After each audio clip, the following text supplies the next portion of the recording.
Part of the accessory এই তিনটাকে একসাথে অ্যাসেস করা লাগে এবং এটা অ্যাসেসমেন্টে প্রথম হলো আস্কিং কোশ্চেন। তাহলে আস্কিং কোশ্চেনের মধ্যে প্রথম কথা হলো যে আমি আপনার নাম কি এটা জিজ্ঞাসা করতে পারি। আপনার নাম বললেই কিন্তু গ্লোসোফেরিঞ্জিয়াল, ভেগাস, ক্রেনিয়াল অ্যাক্সেসরি এগুলো যেহেতু ফ্যারিঞ্জিয়াল মাসলের সাপ্লাই, প্যালেটের সাপ্লাই, ডিজার্ট্রি হবে, এখানে প্রবলেম হবে। নাম জিজ্ঞাসা করলে বোঝা যাবে। অথবা কিছু ওয়ার্ড উচ্চারণ করতে বলতে হয়, যেমন হিপ্পোপটেমাস, তারপরে কি ইউলোলরি।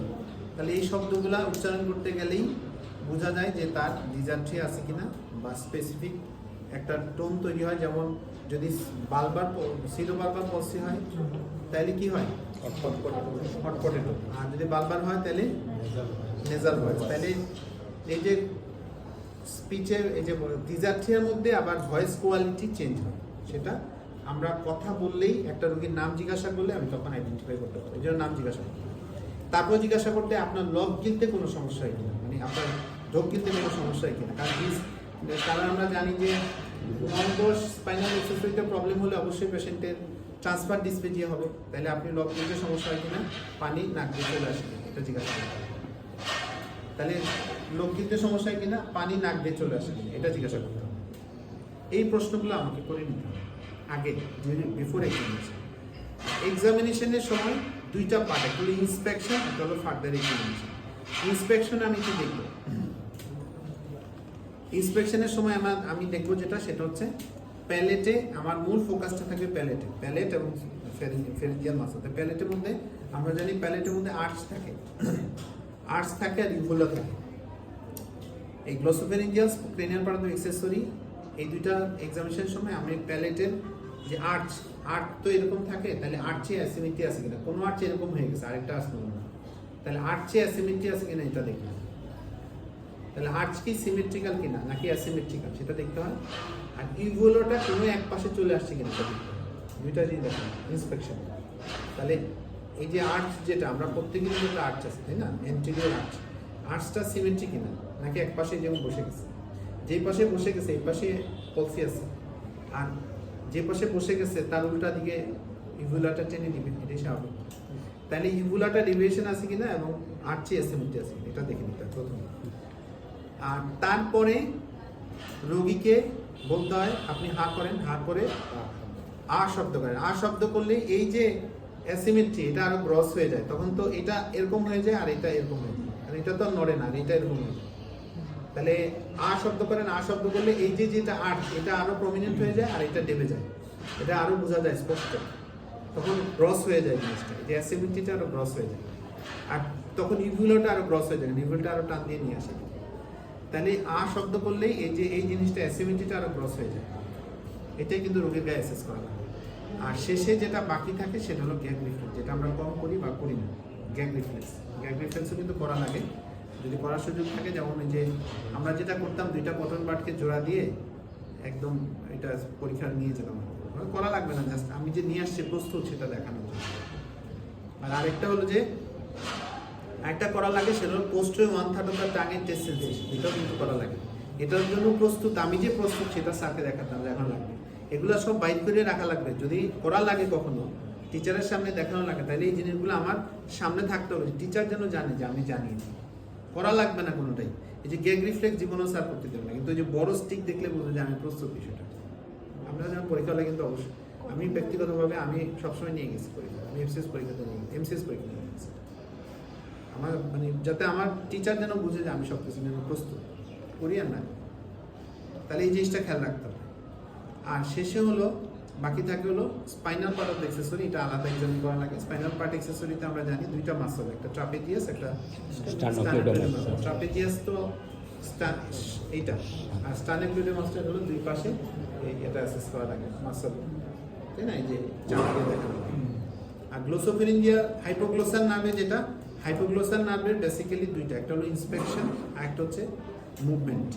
ইন্সপেকশনে হা করে জিহ্বা কোনো পাশে ওয়াস্টিং আছে কিনা, এমন হতে পারে দুই পাশে ওয়াস্টিং ফ্যাসিকুলেশন আছে, হা করে দেখলাম, তাইলে এটা প্রথমে বুঝলাম যে এটা আমার very likely to be probably I am dealing with bulbar palsy. যদি গ্রস ওয়াস্টিং থাকে ফ্যাসিকুলেশন, এটা মিস করলে কিন্তু ওখানে আমার শেষ। এটা গ্রস ফাইন্ডিং, ওয়াস্টিং ফ্যাসিকুলেশন আছে ইন্সপেকশন। মানে অনেকগুলো ক্রেনিয়াল আর্ম কিন্তু ইন্সপেকশন খুব জরুরি, ইন্সপেকশন। আবার যদি ফান্ডোস্কোপ করতে দেয় কোনো পেশেন্টের পরীক্ষা হলে, তাহলে ফান্ডোস্কোপ করতে দিলে রোগী যদি এদিক এদিক তাকাইতে থাকে তাহলে বোঝা যাবে অপটিক অ্যাট্রোফিস। তাহলে ইন্সপেকশনে কিন্তু অনেক ফাইন্ডিং পাওয়া যায়। তাহলে হাইপোগ্লোসারি ইন্সপেকশনে যদি আমি দেখলাম টাং ওয়াস্টেড, তাহলে আমি বুঝলাম এখানে ডেফিনেটলি বাল্বার প্রসেস। তারপরে কি টাং ওয়াস্টেড থাকলে জাস্ট সামনের দিকে প্রোট্রুশন, টাং বাইরের দিকে আনলো, এরপরে ভেতরে চাপ দিল।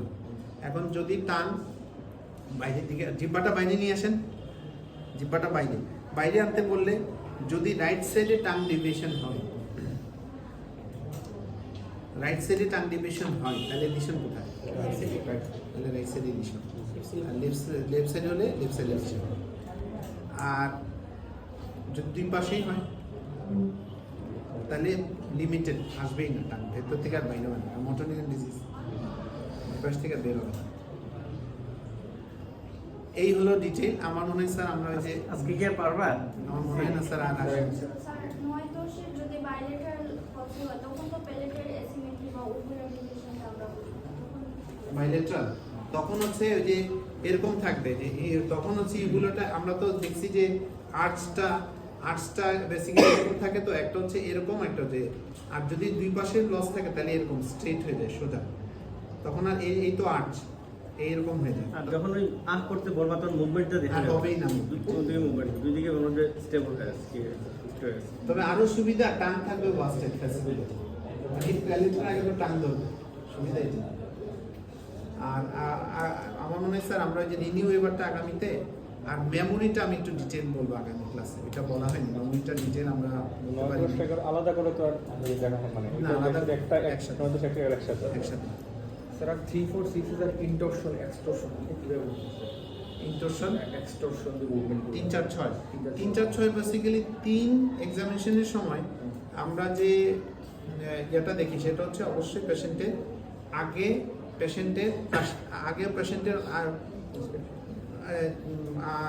তোমার যেমন সুপিরিয়র অবলিক কি করে নিচে নামায়, তাহলে SO4 অ্যাসেস করার সময় অ্যাসেস করতে গেলে অবশ্যই আমাকে পেশেন্ট আইবল অবশ্যই মিডিয়ালি আসতে হবে। তাহলে পেশেন্ট যদি আইবল মিডিয়ালি না আসে তাহলে কিন্তু আমি ইয়াটা দেখতে পাচ্ছি না, ইন্টোরশনটা দেখতে পাচ্ছি না। সুপিরিয়র অবলিক কি করে নিচের দিকে, তার মানে ইন্টোরশন। তাহলে ইন্টোরশনটা আমি অ্যাসেস করতে পারবো না যদি মিডিয়ালি না আসে। তাহলে থার্ড নার্ভ যদি ইনটেক্ট না থাকে তাহলে ফোর্থ নার্ভ কিন্তু আমার অ্যাসেস করতে আমি পারবো না। তাহলে আগে আমার মিডিয়ালি আনতে হবে, যে মিডিয়ালি একটা চোখে যে এই পাশে দেখেন বাবা, এই পাশে আমার আঙ্গুলের দিকে তাকান, এদিকে এই পাশে আমার আঙ্গুলের দিকে তাকান, এই যে মিডিয়ালি আসলে এখন আমি নিচে তাকাচ্ছি, তাহলে এই যে SO4 ঠিক আছে। আবার এই একই চোখে এই চোখেও তাই, এই যে ইন্টোরশন, এই যে এক্সটোরশন। তাহলে এইটা হলো ইন্টোরশন, এটা হচ্ছে এক্সটোরশন এই চোখের জন্য, ডান চোখের জন্য। আবার এই চোখের জন্য এই যে এদিকে তাকান, আমার আঙ্গুলের দিকে মিডিয়ালি আসতে হবে। মিডিয়ালি আসার পরে এই যে নিচে নামলো উপরে উঠলো, কারণ কেউ যদি মিডিয়ালি না আসে, অর্থাৎ কারো যদি মিডিয়াল রেকটাস পলসি থাকে তাহলে কিন্তু আমি আর SO4 কে ভেরিফাই করতে পারছি। তাহলে SO4 কে ভেরিফাই করতে গেলে আমার মিডিয়াল রেকটাসটা ইনটেক্ট থাকতে হবে। তার মানে মিডিয়ালি আসার পরে আমি ডাউনওয়ার্ড এবং আপওয়ার্ড, ডাউনওয়ার্ড দেখলাম ইন্টোরশন, আপওয়ার্ড দেখলাম এক্সটোরশন। এই যে রোটেশন আছে, rotation, downward rotation, upward rotation. বুঝতে পারছো নাকি?